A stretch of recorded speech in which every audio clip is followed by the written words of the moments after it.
Hey, y'all. What's going on? It is the very last day of February, February 29th, and I'm coming to y'all today. Man, yesterday I just had the most amazing interview session with my brother Jonathan Bourne Jackson from the Do the Knowledge radio show.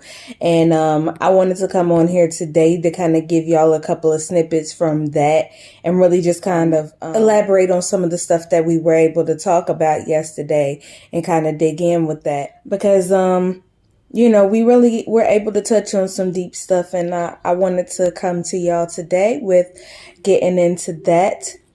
If you were not able to see it, I will have the link posted in the description so that you'll be able to go ahead and check out the full thing. So, some of the things that we were able to talk about yesterday really went into this time period and how to really sustain a relationship during this time period.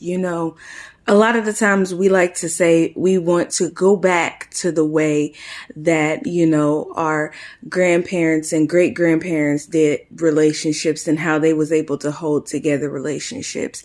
And, it was very beautiful that they were able to hold together their relationships and stand strong for all of the years that they were able to stay together. But I think we're in a different time period right now.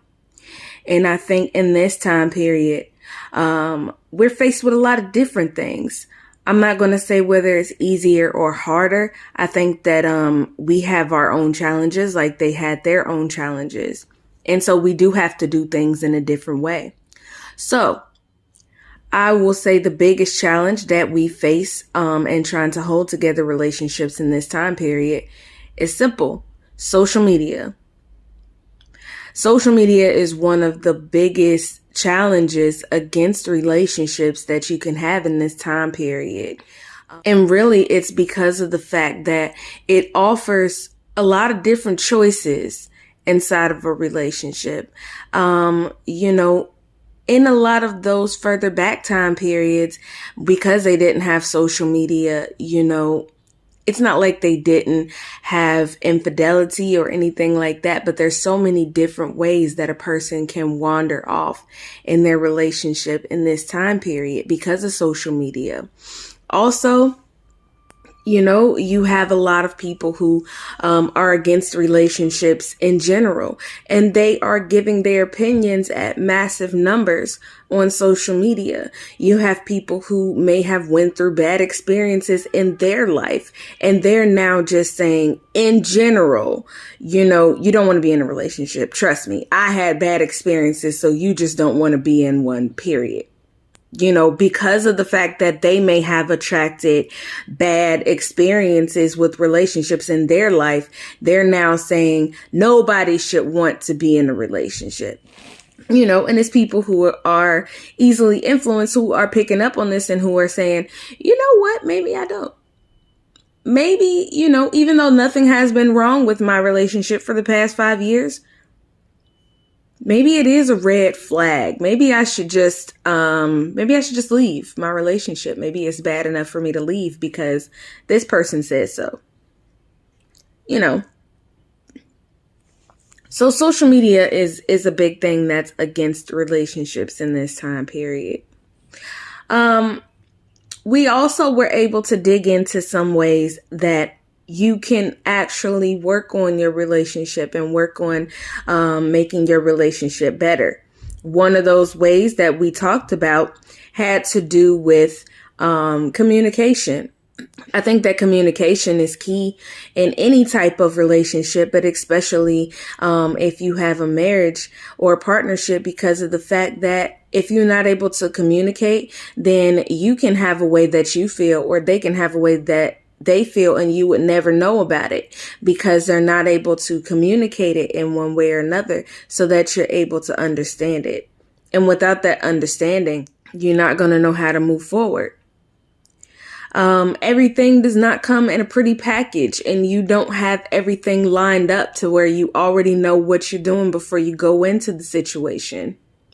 So with that being the case, communication is key in order for both of you to be able to learn, as far as learning each other, as far as learning how to work on the relationship, as far as learning how moving forward you're going to be able to sustain.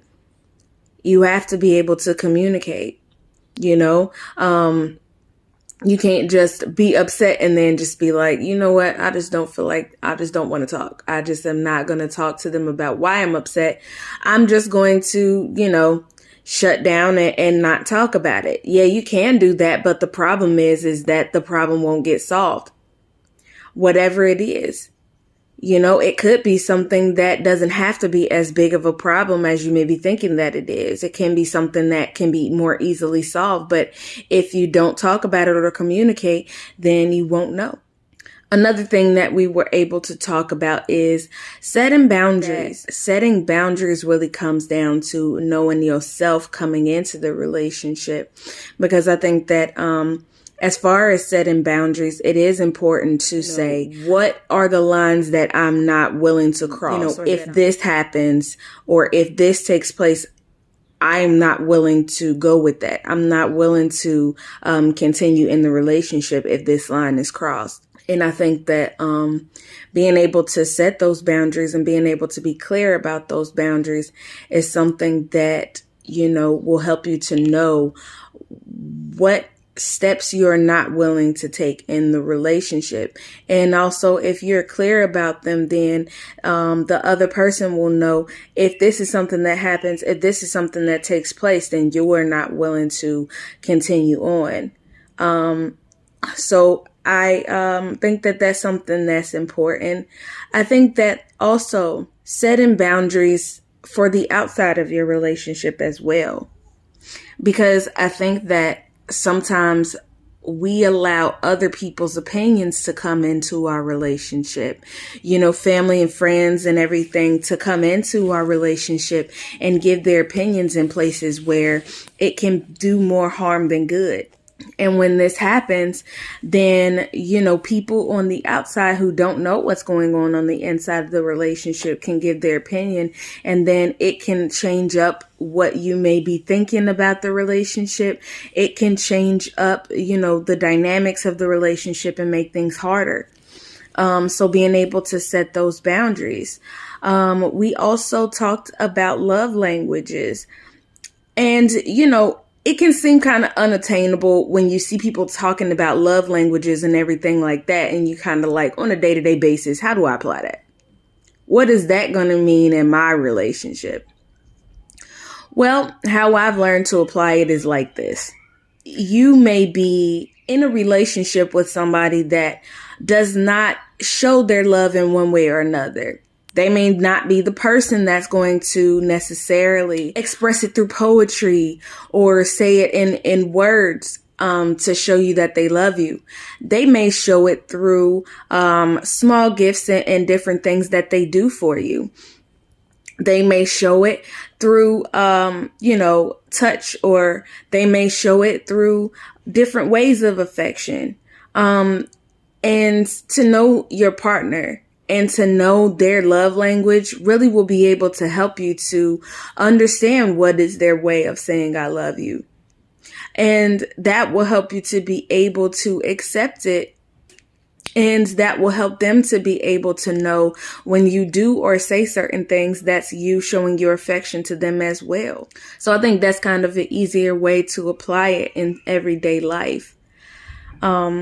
The last thing that we talked about was really being able to set goals and also how to be able to build with the person that you're with, to be able to build something that's bigger than you all. And I think that this is important because it gives you the opportunity to be able to have something that you both are focused on, the thing that you should all put your energy into. And I think that that's something that's important because it gives you that drive. It gives you something to be determined to get to the success of. And I think in a relationship, it's important because it gives you that thing that no matter what, even if you have a day where you mad, even if you have a day where you like, man, I really don't feel like dealing with this person, or, this just may not be the day where you best friends right now. But if you have that thing that you both are determined to build, that you both are determined to see through to the end, that you both are determined to see it's to success so that you can have something that's bigger than your relationship. I think that it's something that can help you to be able to push through those hard days so that you can get through to a victory for your relationship and for your family. So those are a couple of the things that we talked about. Of course, there was much more that we were able to get into, and I hope that you will go ahead and click on the link and take a look at the video, because we did get into a lot more topics, and it was a really good connecting session. You know, it was a really good interview so that we were able to really bring a lot of topics to the forefront. Of course, please leave comments and everything. I'm going to leave all my social media information at the end of this video as usual. And in the meantime, peace.